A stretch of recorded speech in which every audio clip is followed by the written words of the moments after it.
Hello, everyone, and welcome back to the Father Son Packers podcast, your source for Packers news, notes, and analysis. My name is Tommy, and I'm one of your hosts, and I'm joined, as always, by my co-host, my dad, Matt. Dad, how you doing? I'm doing all right. You know, we got one real game left. You're not counting the Pro Bowl? You're not? I don't know what people say. Like, I heard somebody talking about how the Pro Bowl gets. It's like the Pro Bowl is the worst of all All-Star games. It always has been. Oh, well, the NBA it's not even a game anymore. The NBA one's not great either, but it is so much better. It has always been better. Yeah, I mean, I think hands down the gap between hockey and baseball are like way up here, and then gap, and then basketball, and then gap, and then football. Like it's pretty bad. The Pro Bowl is like the Moneyball description of the A's. 50 feet of crap. They're at. Yeah, that's where they are. I will say though, I do like some of the I liked when they did like the dodgeball. That was fun. It's actually better that they stopped playing a real game. I think they do. They play like a flag football now. Like the flag football and the skills competition is actually a better product, much better than product. Having a fake game. Yeah. Well, they don't do these anymore, but like you go back and watch also some of the like long distance throw stuff. I just think they don't want guys like just absolutely like blow out their shoulder, blowing out their shoulder in the off season in a meaningless thing. Or like when they did like a bench press challenge and Larry Allen like repped like over a plate for like 40 reps or something like that. It was something crazy. But yeah, those were fun. But I think they just don't like want people exerting themselves quite that much anymore. I'd love to see like a 4x1, like. Each team puts together a 4x1, 4x100 meter relay team. Oh, that's my 4x1. Okay. Yes, like a 4x100 meter for every team. Yeah, and you see who's got the fastest team. I think the players would heats, I think the players would kind of like that. 8 teams running. Yep, and you get down to the finals. Down to the top two from each heat. Yeah, I mean, I'd watch that. That would be cool. Yeah, and I think the players would get competitive. Instead of a baton, pass a football. Yes, hand over a football. That would be absolute. No, you could. That would like be mayhem. Impossible. I would love it. Balls like bouncing all over the place. That's the thing is if they did a 4x1, there would be so many violations, like in terms of the baton passing. You just have to ignore the violations, otherwise that's fair. Because otherwise, everyone's disqualified after the first pass. Like it would be so bad. But anyway, we are here though today not to talk about the Pro Bowl. We are here to talk about the Packers' new defensive coordinator, Jonathan Gannon. You might have seen in the news the Packers have officially hired Jonathan Gannon, the former Arizona Cardinals head coach. I mean, and is it actually official yet? The Packers haven't announced anything. That's true. And they won't until like April. They won't until I was here. A lot of people say this. I missed this. Like last year, they didn't announce the coaching staff until April. Yeah. Although those weren't like coordinators, so you'd imagine it's going to be sooner than that. But it's certainly possible. Gutekunst hasn't even had his end of season. Hasn't had that presser yet. We might not get one. We might because we're getting up to like. You know, he's probably at the Senior Bowl. The Combine's in a handful of weeks, or not, a little longer than that, I suppose. But I mean, he might already be in the swing of things. He was like, "Guys, maybe. I'm busy," and he's probably also trying to fill out his front office after John Eric Sullivan went to Miami. But so we're going to talk about Jonathan Gannon, what we think about it, maybe some positives, maybe some negatives. So previously, the head coach of the Cardinals, DC of the Eagles. Before that, when they went to the Super Bowl and lost to the Chiefs. So we're going to talk all about that. But before we get into it, just wanted to touch on a couple of things. If you like what you hear, subscribe, whether that's, Apple, Spotify, YouTube. We're back on YouTube. Thank you again, Eli, for fixing that.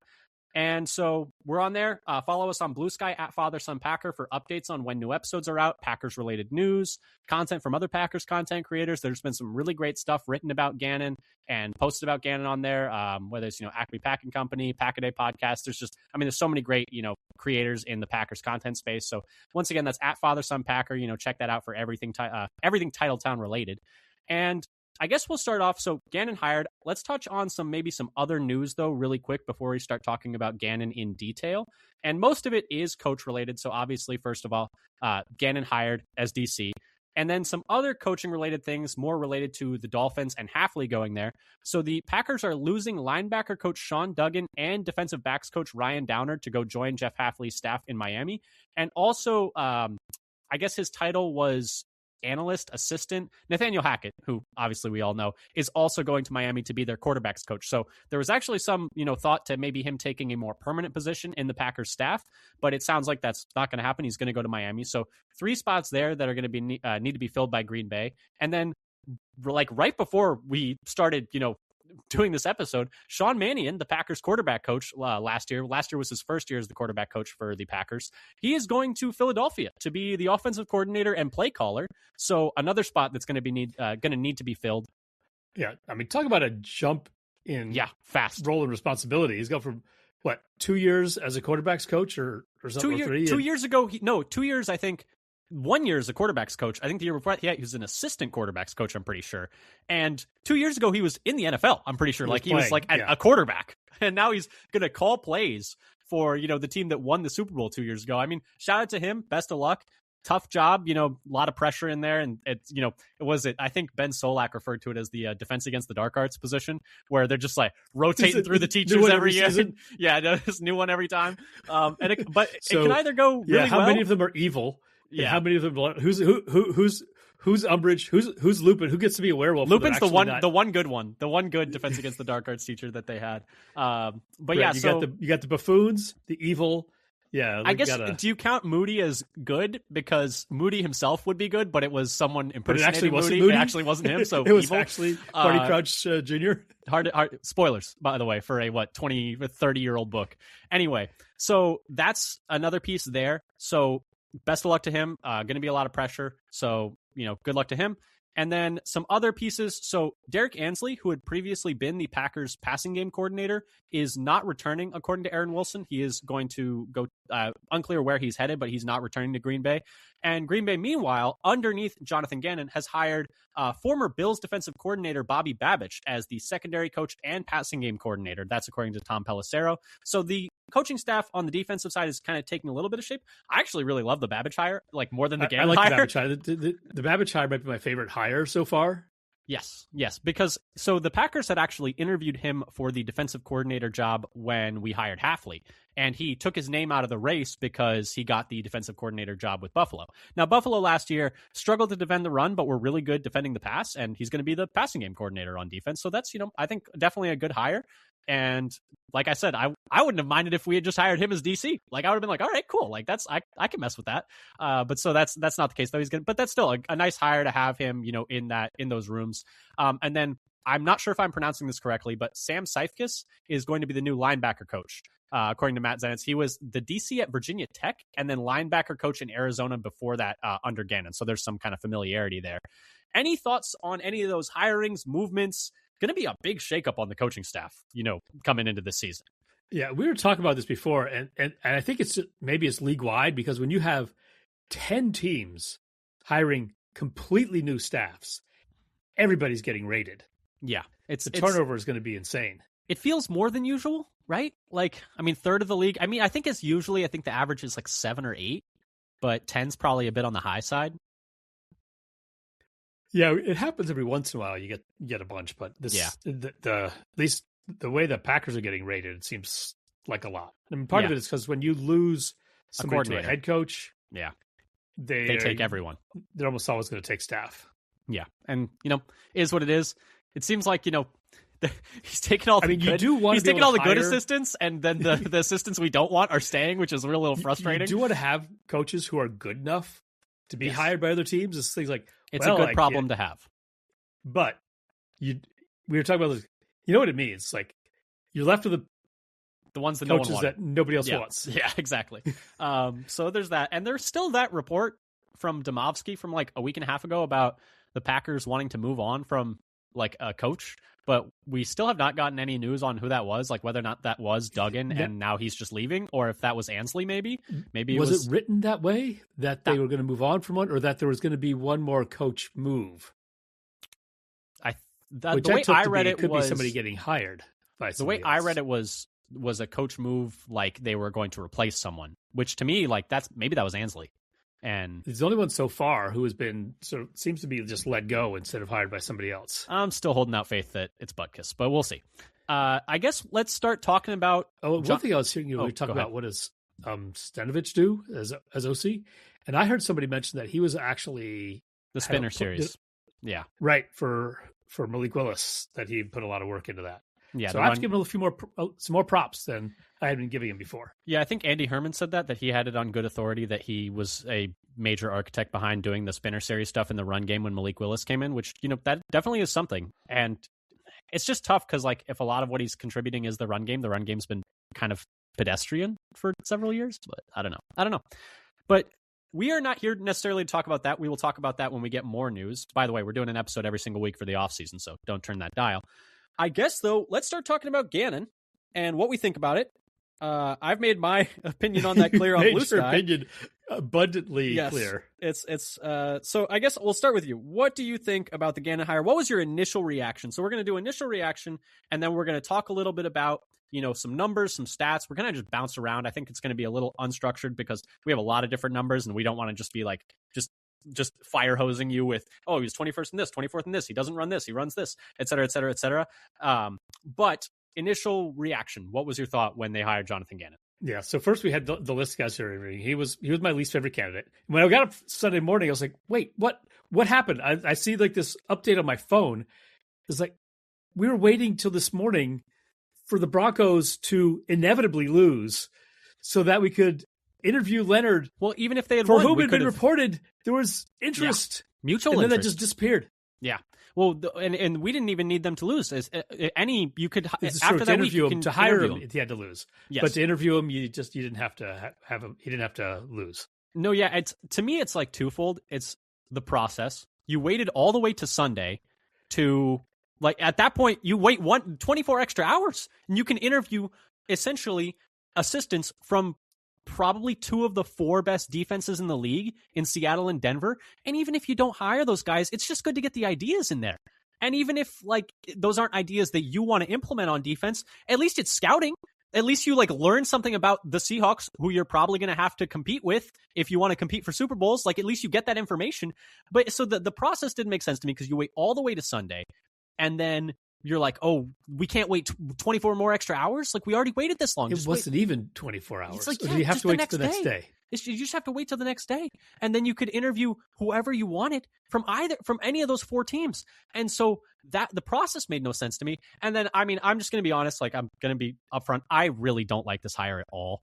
Like, I said in our episode when we were previewing the defensive coordinator candidates, I was like, please no Gannon. And then you were like, why are we even interviewing this guy? Because we'll talk about it. I mean, he's had, so essentially, like, it's to the point where it's like, if you had told me that LaFleur was going to come back with a coordinator trio of Stenovich, Bisaccia, who's apparently, like, it seems like is going to stay, and then Gannon, I'd be like, man, I don't know about that as the plan, guys. I just don't know.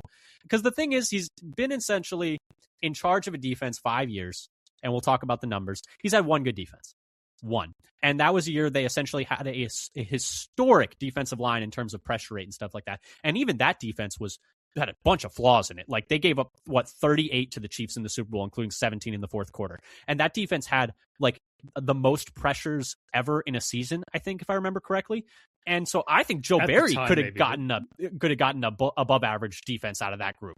Like, I think there are 32 coordinators in the NFL who could have if you give them the best if you give 32 NFL level defensive coordinators the best pass rush in the entire league, I would imagine that like 28 of them could get a top 10 defense out of that. Like, and so to me, it's just like his resume is really underwhelming. He's also weird. Like, just an odd guy. Like, every interview is strange. He hit Emari Demercado on the sidelines and had to apologize for it. Like, he just seems, it's just super odd. I don't understand the hire. I don't understand the rush to hire him. Now we'll talk about, the situation, because apparently there was some reporting, right, about the Harbaughs both being interested. That was the initial report, that both Harbaughs were interested. And then I heard something later. It's like, well, maybe only one of them was. Is that? I don't know how well confirmed that is. Did the Packers just lose a game of chicken? I don't know, because Denard Wilson, I think, because there's rumors that John Harbaugh, who's now with the Giants, was interested, but then Denard Wilson got hired really quickly afterwards. So it was like, would they have really had the time to turn around like that if their first guy was gone? Like, is that? I don't know. Well, maybe that was their plan. So as soon as they saw they couldn't get him, they went to their. But second. Would they have been able to negotiate their second in like an hour? I guess was like my question. Like, is that how tight? I don't think that feels like a very fast turnaround if they really were like, hey, we really want Gannon. And the thing with coaching is like a lot of the time we're wrong. and I'm open to being wrong about this, and I hope I am wrong about this. But I would love to be wrong about this. I'll be wrong. But like every time you just look at the what his defenses have been, and like the nerds like him because they think that the schematic stuff is very interesting, and he does a lot of like innovative stuff where he did like a lot of like deep like three safety stuff that was kind of like college inspired. But it's like, when you look at the numbers, like, yeah, it's cool, but it's the results are always bad. Like the defenses are never good under him. And so we'll talk about all of that. But do you want to talk a little bit more about what was your thoughts on the process? Because I didn't get your thoughts on that. It just felt a little weird, right? That they felt so rushed. They didn't wait. They waited up until the last minute, and then they didn't at the very last second. Yeah. So it's who strange. leaked information to the Packers? And why? They were like, hey, you got to hire him right now or he's gone. And also, he's not the candidate to me where it's like, oh man, we might lose this guy. Like, we got to move fast. Like, I just don't. I don't see like why it'd be like, if they were like, hey man, he's about to get hired by someone else. If you don't jump, I'd be like, okay. Like, all right, we're interested, but like, we're not like falling over ourselves to hire him. So I was just thinking as we were talking, you were bringing that up. It's like the idea, like, oh, please somebody hire this guy so we don't. Yeah, I was like, oh, great, there's someone else who's interested. Full disclosure, the last time I really felt like that, Joe Barry, and was drafting Jordan Love. Ah, well, that it's coming up. It's like, man, the Packers are going to draft him. I just know it. Somebody please take him first. It's like, that was dead wrong. Yeah, and that worked out. And I will say this, to me, I feel very similar about this hire to the Barry hire, where it's just like, man, his defenses just have not been that good. Like, because like we'll get to some quotes. Like, we're gonna bounce around, so whatever. Sirianni essentially was like, oh, like I think he's like an excellent coordinator. And you mentioned Moneyball earlier, but I was saying the other day, I was like, this is Moneyball to me, where it's like there's a scene where he's in the room with the scouts, and the scouts are talking about like, oh, like he looks great in jeans, like he's got a great face, and the one guy's like, oh, he's got a great swing, like he's a really good hitter, and then Billy Bean's like, well, if he's a good hitter, why doesn't he hit good? Like all of his numbers are terrible. It's like, and that's to me like the Sirianni thing is like, oh, he's a great coordinator. It's like, well, if he's a good coordinator, why doesn't he coordinate good? Why are all his defenses bad? Like why are all of his defenses like bottom 10 in the league? So I guess let's talk about him a little bit and start with the experience and bio. So he's 43 years old, so relatively young. So he started off as a defensive quality control, in terms of starting off in the NFL, started off as a defensive quality control coach in Atlanta in 2007. And he had played before that at Louisville, and he suffered like a very catastrophic hip injury that made him essentially like retire from football. So like that was kind of where I heard that was similar to the Bo Jackson hip injury. That's what people say. Yeah. So he had to retire from football after that, after a couple surgeries. And so he started off as like a assistant at Louisville, but in the NFL, he started off as a defensive quality control coach for the Falcons in 2007. Then he actually moved over to the scouting side, and he was a scout for the Rams from 2009 to 2011. Then he was a defensive quality control coach for the Titans from 2012 to 2013, assistant defensive backs coach with Minnesota from 2014 to 2017. So very like Mike Zimmer tree, like in terms of like where he like came up. Then he was the defensive backs coach in Indianapolis from 2018 to 2020 under Eberflus. Then he was the DC for Philadelphia from 2021 to 2022 for a couple of years. And then he parlayed that into being the head coach of the Cardinals for the last 3 years. And now he is the defensive coordinator for the Packers. So that's kind of how it goes for him.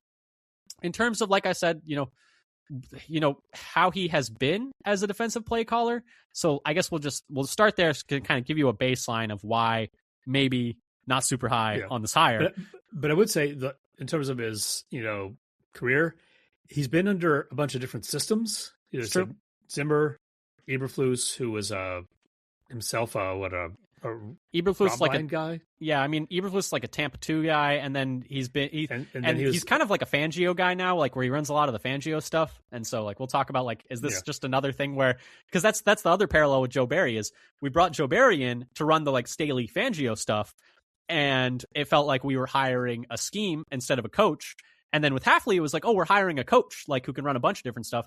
And then now we're back to, in my opinion, it feels like we're trying to just grab a piece of a scheme, and we'll talk about that later, as opposed to like hiring a guy that's like good at teaching stuff, good at running a defense, good at calling plays. Like, yeah.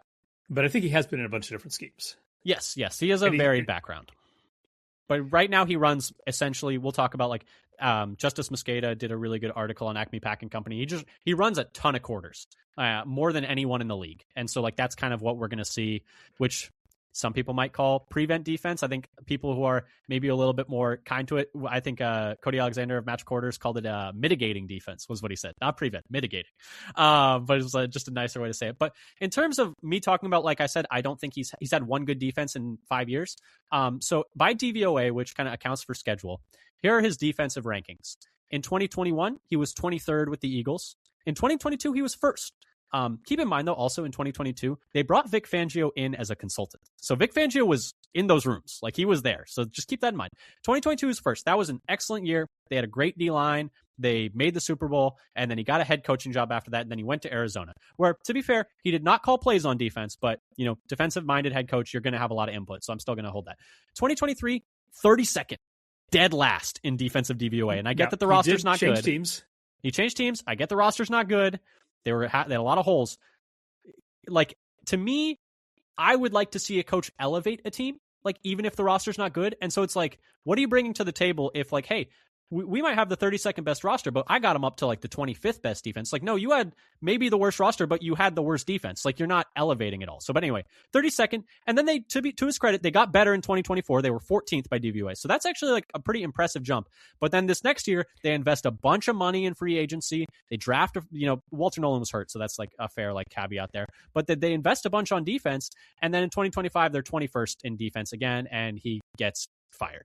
So that's essentially looking at his defenses. The defense got worse as the year went on. I think they were pretty good at the beginning. I looked in the first 9 weeks. He's still like around 20th in EPA per play. I was looking like EPA per play and stuff like that. Even if you cut it to the first 9 weeks, it's still like 20th. It's still not very good. It's like, it's at best like any of those. So I was looking at EPA per rush, EPA per dropback, rushing success rate, and dropback success rate, and like the best of any of those numbers is like 16th. So it's like even in the first 9 weeks, it was like at best an average defense at anything, like any of the four things really. But so like I said, 23rd, 1st, 32nd, 14th, and 21st were his rankings by DVOA. Points per drive, 20th, 11th, 31st, 21st, 29th. So like for the most part, generally in the bottom third in the league in most of the metrics that we care about. So not great, not ideal. And so we'll get into a little bit more of, the details of that. But that's really my main like source of trepidation is like, hey, this guy's had 5 years where he's like been really intimately involved in crafting the defense.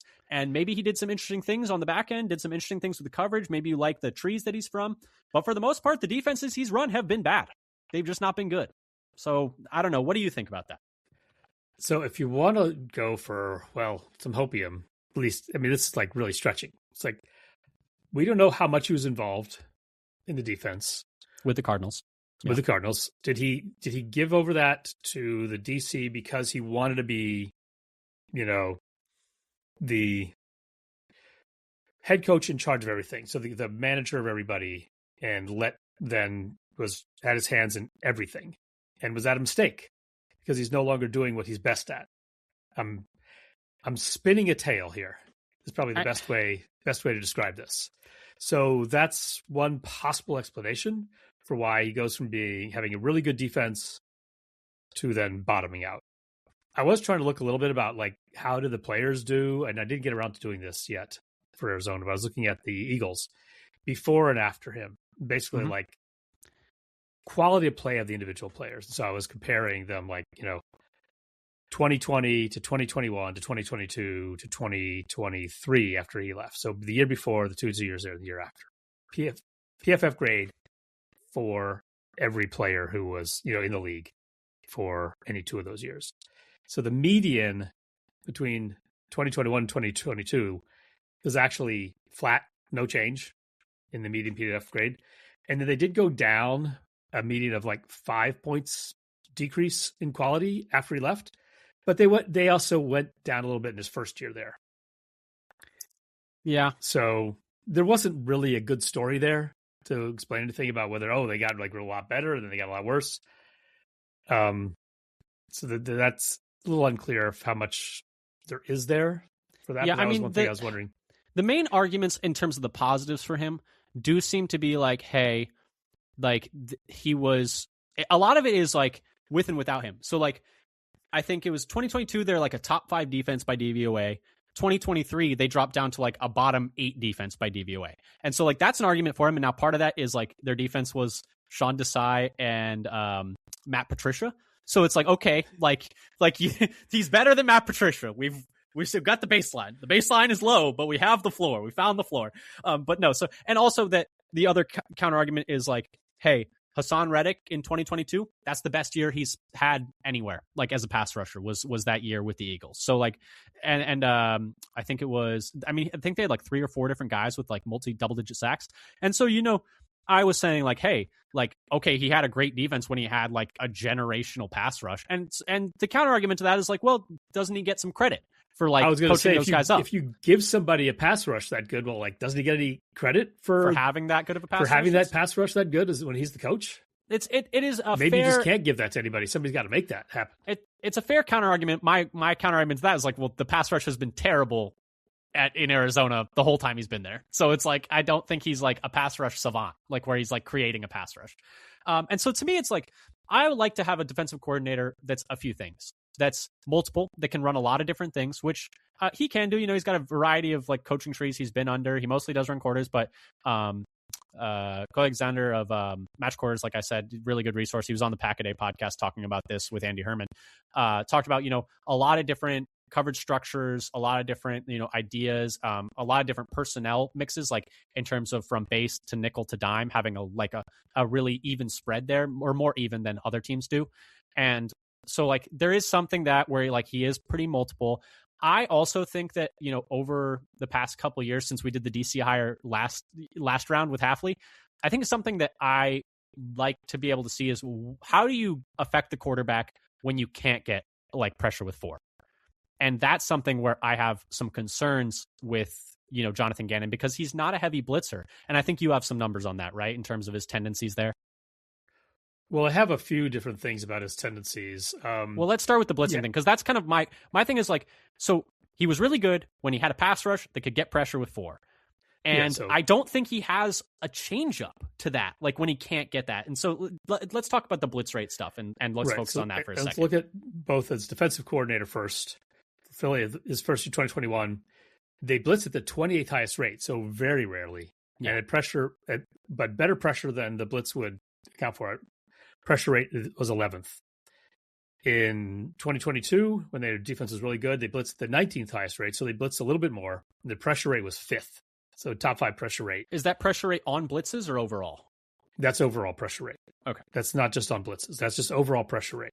Okay. So it's not measuring how effective the blitzes are, but it's more of if they don't match up, then you're like not getting as much payoff. If you're getting a lower pressure ranking than your blitz ranking, then your kind of payoff is you're either bad rushing otherwise, or you're not getting as much out of it. And then the years after Gannon, in Philly, they blitzed even less, 29th in blitz rate. And so that's in Philly, pressure. Like after he left, right? After he left. So they're essentially not a very heavy blitzing team with or without him. That's like the main thing. Yeah. Is he does not dial up blitzes even when they're not really, like in 2021 when they're not getting pressure, he wasn't really dialing up blitzes. Yeah, but then when he got to Arizona, his first year, they hardly blitzed at all. 30th highest rate. Yeah. And their pressure rate showed it, 29th. That's the thing. It's so, like I want to see, like, I don't like when a coordinator's just like, you know what, like, I guess we're just not going to get pressure. If you look at the next 2 years, the pressure went up to the 19th highest and the 17th highest. So he's trying different things those other years. Well, you said the pressure rate what did the blitz rate go up to? The blitz rate. Okay. So when the blitz rate was low, they weren't getting pressures. And so they cranked up their blitz rate in the next 2 years to 19th highest and 17th highest. Their pressure rate went up a little bit, 23rd and 25th instead of 29th. See, to me, that just shows that he's like, even when he's calling blitzes, they're not super effective. Like, it's not raising the, and to me, it's like you go a whole season with the 30th highest pressure rate and you're not dialing up any blitzes. Like, we're not trying anything. Like, if you get to me, it's like you get to week 10 and you're not getting any pressures. I'm sending 5 guys every time. I'm sending 6 guys every time. You have to affect the quarterback. You can't just let him sit back there. And that's why they had they had the 32nd ranked defense. Try something. It's not going to get worse. Like that's to me, that would be really frustrating if I was watching the Packers defense continually, week after week after week, get no pressure, be dead last in the league, and you're not trying anything until the next season. You're not blitzing until the next year. How the pressure profile changed during the year. I didn't like go. I mean, it's 30th. Oh, sorry, the blitz rate. It's 29th. It can't have changed that much. Like it's. Well, I mean, it could have. You could be like. You could be. You know.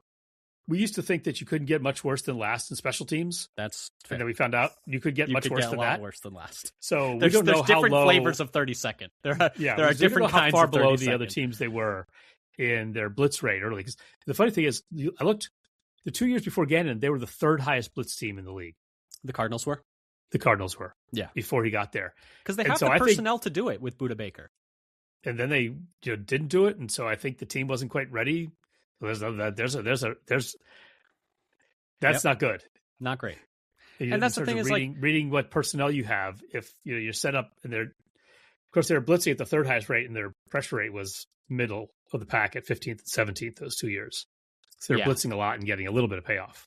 Yeah, and I mean he's talked about like he likes to be flexible with the personnel that he has, and that was the thing. Like I said, I think they did send Budda Baker a little bit more as like the seasons went on, and like they didn't necessarily these don't get charted as blitzes, but they have simulated pressures where they send different guys, and then it's like the Petten thing. You're gonna see.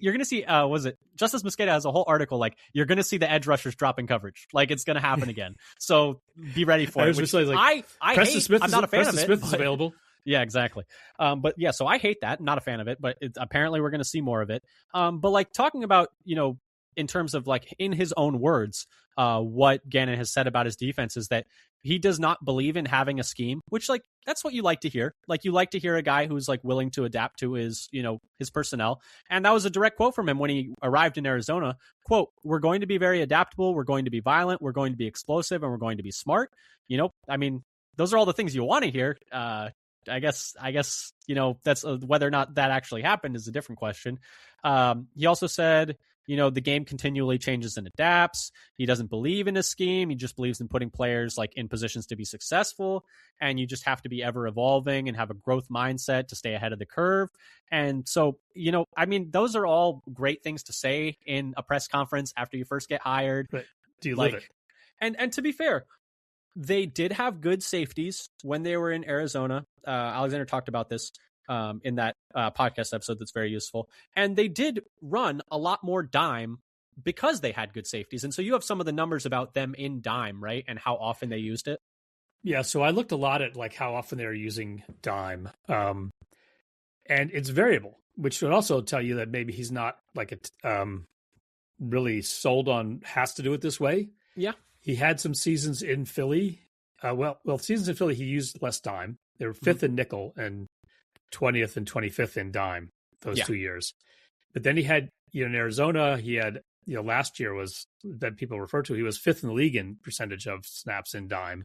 Mm-hmm. But he was 15th in 2024 and 24th in dime in 2023. So he's had years where he's been leaned more into nickel and years where he's leaned more into dime. Which I think is a positive, that's willing a positive. to do different things. He's different things depending on what your roster is. So I took that as generally a good thing. And they've had some years where they defended well when they're in dime. Of course, in Philly, the first year in Philly, they were the sixth best in EPA per play when they were in dime. So they gave up the sixth lowest EPA per play to the offense.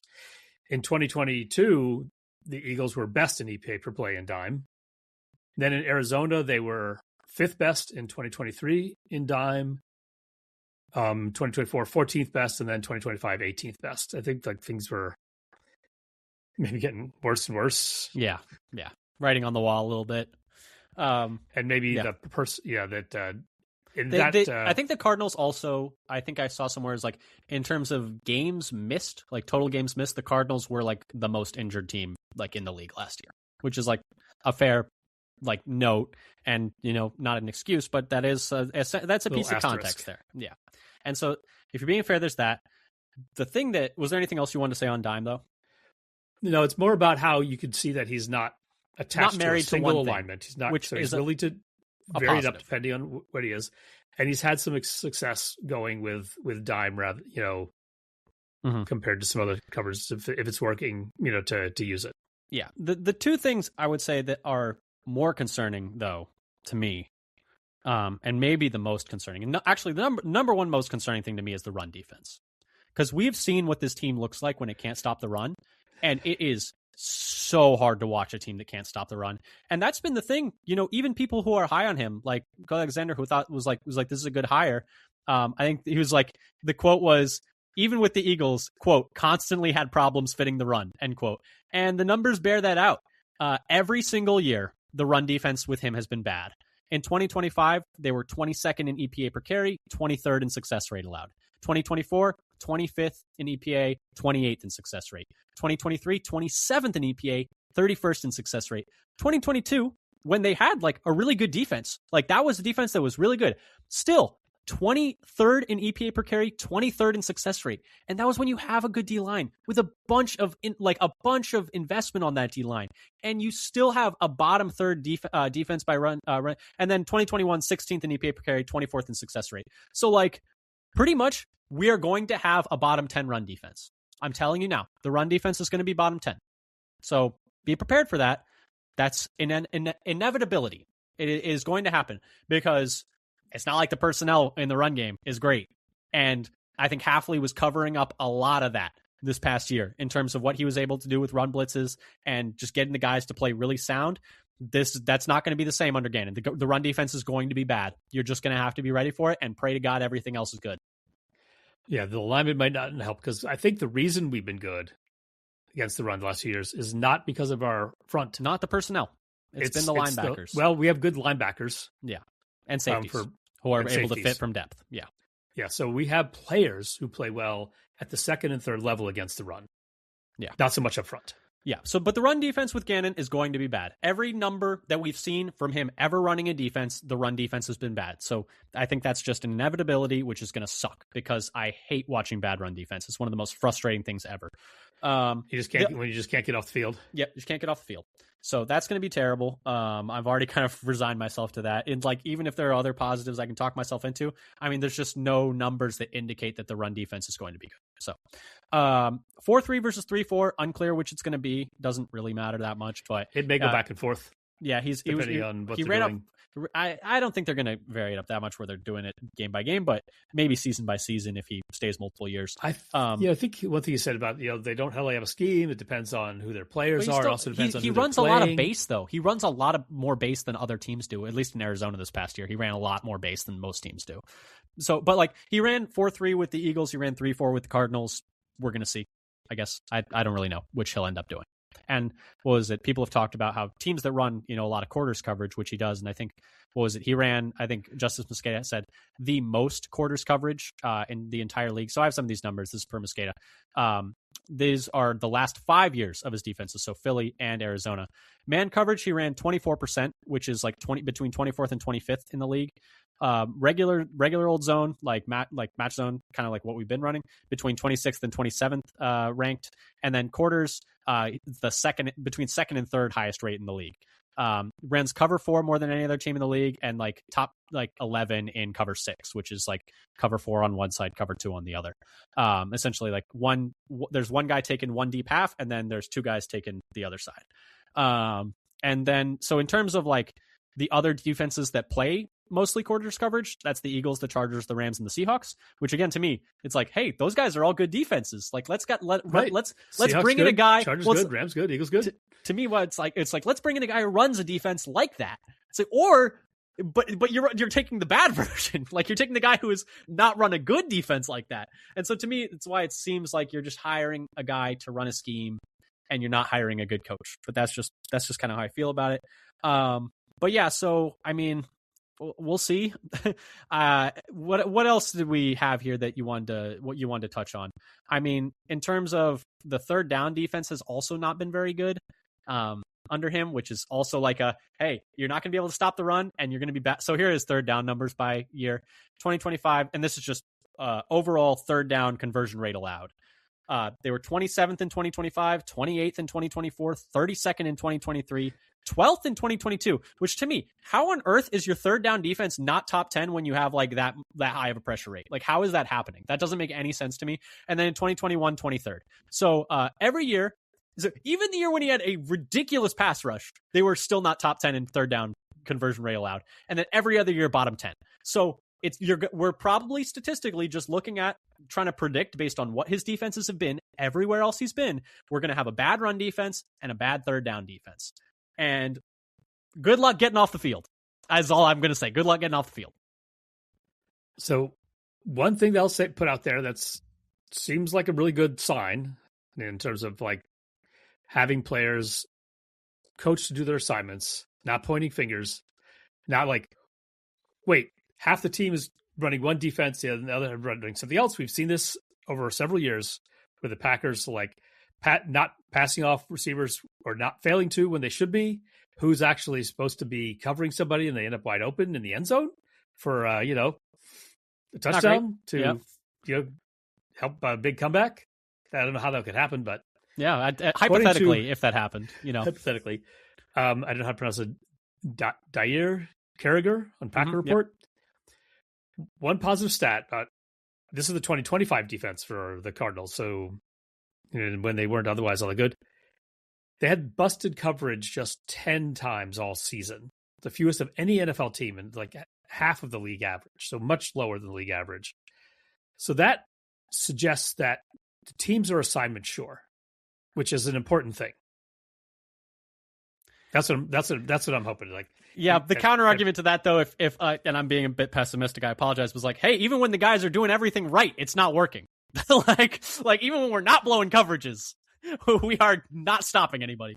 And the other thing is like, hey, if you coach somebody and they listen to you and they do what you coach them to do, well, I suppose there are two explanations for that. One is they're just not any good. It's fair. And the other is they're doing everything you tell them to do, but you told them to do something wrong, like not the right thing. And like the other thing is like you look at, it's like, hey, they're letting them move up and down the field a little bit. They're not going to run. They're not stopping third downs, et cetera, et cetera. Like, are they at least good in the red zone? Are they getting them off the field there? And it's like, well, they were 27th in touchdown rate allowed in 2024. They did get all the way up to 7th in 2025. They were 27th. 2024, they were 7th. So that was really good in terms of red zone touchdown percentage allowed. In terms of, this is per team rankings, by the way. In 2023, however, still not great, 23rd. In 2022, with the Eagles, with a good defense, they ranked 17th. And then in 2021, his first year as a coordinator, they were 29th. So mostly bad red zone defenses as well. So bend, don't break, and break. So cool. I was just about to look that up. It's like, okay, wait, how did they do in the red zone? Yeah, I mean, one year was top 10, and then the other one's like mostly bottom half of the league, and a couple like dead, very close to bottom of the league. So I mean, the thing is, it's like I want to have faith in the hire, but the other thing is like, okay, none of the numbers tell me that I should be that excited about this defense or what it does. And then, so it's like, okay, do you have faith in Matt LaFleur hiring coordinators? And you got to say no, right? Like, how many coordinators has he hired that have been good? Yeah, like, right? Well, I trust the Packers. Like, is there any reason to? And I think Matt LaFleur is a good coach, but I think even the people, like, even the most ardent Matt LaFleur supporters, I don't think would say he's good at hiring coordinators. Like the track record is bad. The only good one he's hired is Hafley, or maybe you could argue Hackett. Maybe. But, like, it's really just Hafley. Because, like, all of the special teams coordinators, all three of them, Menenga, Drayton, and Bisaccia, whiffs. Total whiffs. Barry, whiff. Pettin, whiff. Pettin wasn't on him, but... So you just say it doesn't count either way. Okay, we'll say it doesn't count. But so we got, Barry, whiff.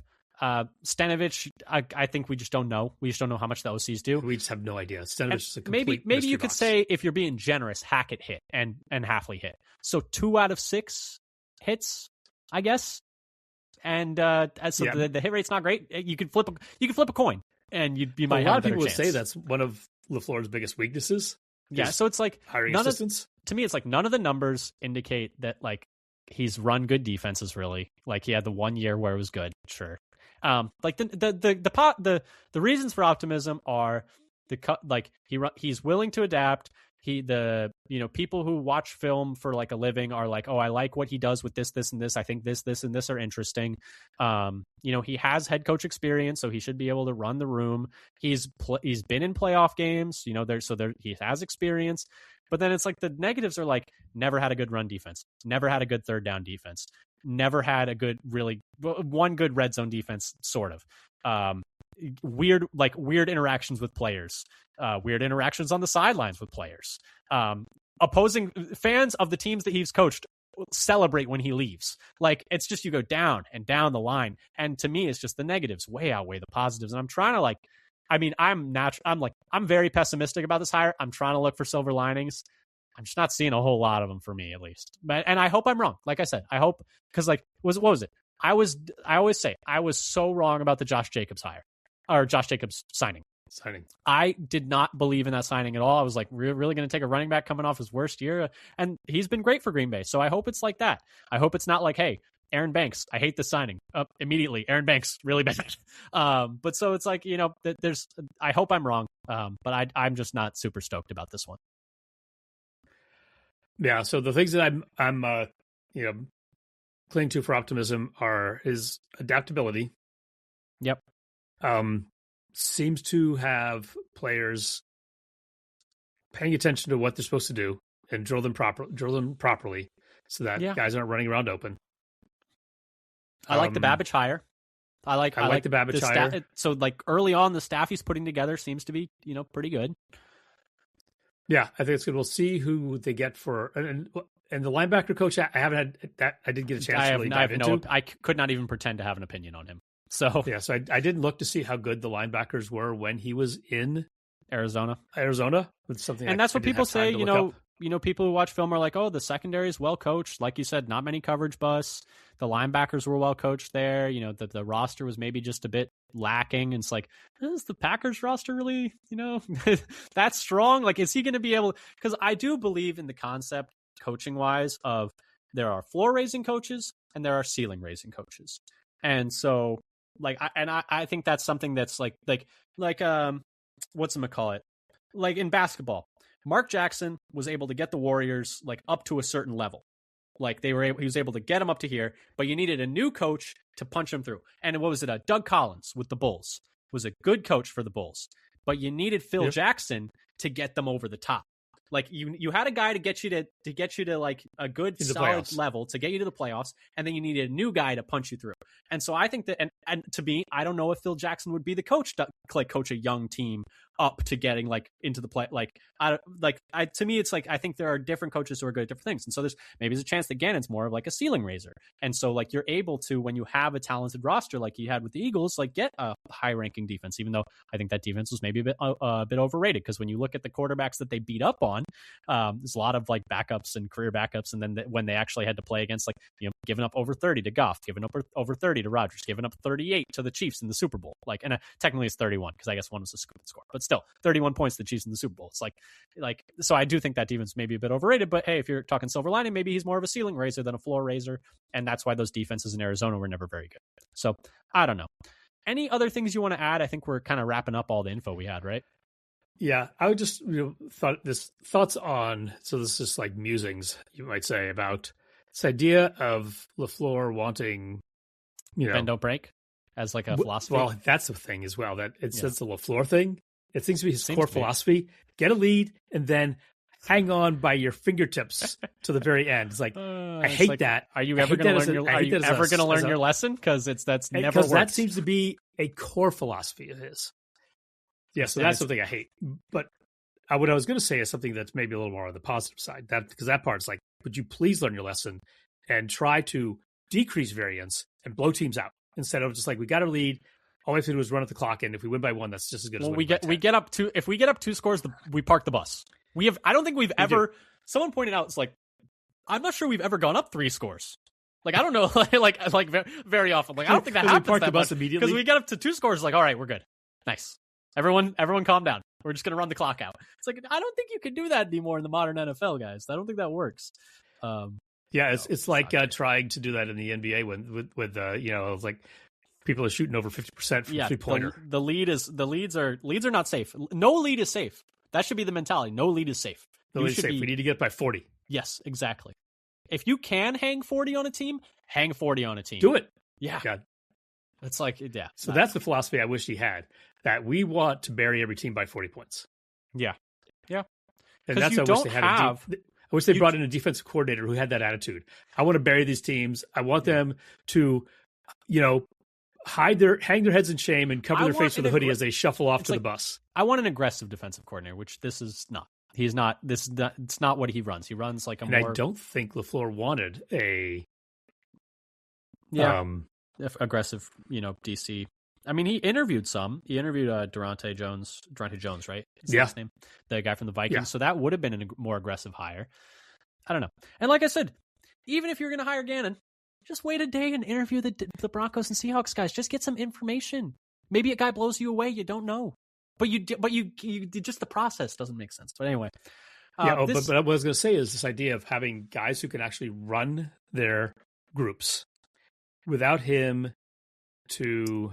He likes having head coaches in the other spots. So he has to like he had to keep stepping in for Pettin and say, this is what of course it was not always the right thing.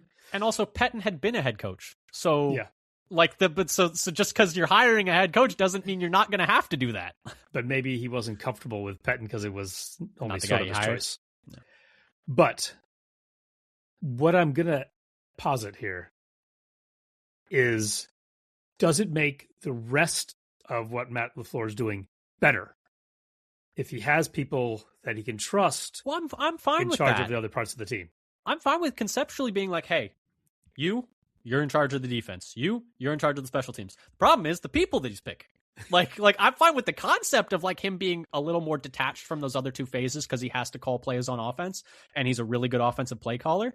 The problem is, can we get like guys that are like when Hafley did it, great. Bisaccia doing it, less good. Like Joe Barry doing it, bad. Like actually actively bad. Like, and Bisaccia also actively bad. Like if we're being honest.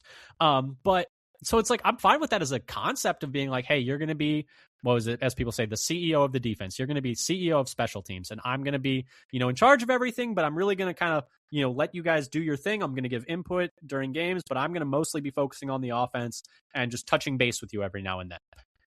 But just pick guys who have run good defenses. Yeah, it's like that would be better to me. But anyway, any final thoughts before we get out of here? I guess it sums it up. Yep. I hope I'm wrong. Like I said, I hope I'm wrong. But anyway. Yeah, I'm hoping by middle of the year next year we're like, man, this is awesome. Yeah, I hope so too.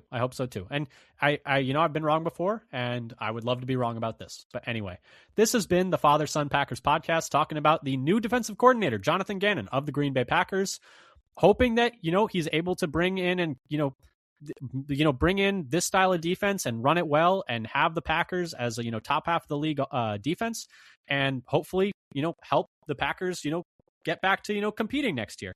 But we will see. Thank you again for listening. Like we said, if you like what you heard, subscribe, whether it's, Apple, Spotify, YouTube, leave a review, tell a friend, leave a comment, et cetera, et cetera. Follow us on Blue Sky at Father Son Packers, at Father Son Packer, singular, sorry, for updates on new episodes, content from other Packers content creators, Packers related news, et cetera, as we get through the rest of the hiring cycle. We will still be here for the entire offseason, doing an episode every week. We're probably going to start talking about the Senior Bowl next week, I think, and doing a quick Senior Bowl recap. Practice has been going on already underway, so we'll have all of that in the rear view to take a look at. So we'll be talking about that next week, and then before you know it, it'll be the combine, and before you know it, it'll be the draft, and before you know it, then it'll be minicamp, and bang, bang, bang, bang, bang, it'll all be there. But anyway, thank you again for listening, and until next time, go Pack, go. Go Pack, go.